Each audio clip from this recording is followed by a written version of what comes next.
In this video, we're going to show you how to create a new payment term in CustomBooks. Payment terms are a great way to encourage customers to pay their bills on time while also offering incentives for early payments. To get started, go to Lists and select Payment Terms.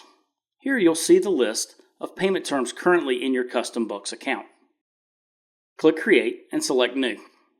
For this example, we'll set up a 5% discount if paid within 5 days. First, enter a description, then specify the number of days, and finally, enter the percentage discount for early payments. Once your payment terms are set up, you can apply them directly to sales invoices or assign them to a specific customer. To assign terms to a customer, go to List and select Customer. Open a customer record, then click on the Financial tab. Here you can set the default payment terms for this customer, ensuring that any future sales invoices will automatically apply these terms.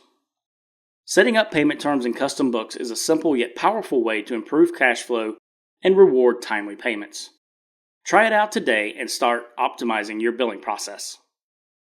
Thank you for watching. If you enjoyed this video, please check out our other videos. Make sure to like and subscribe to keep up on all the latest news on CustomBooks.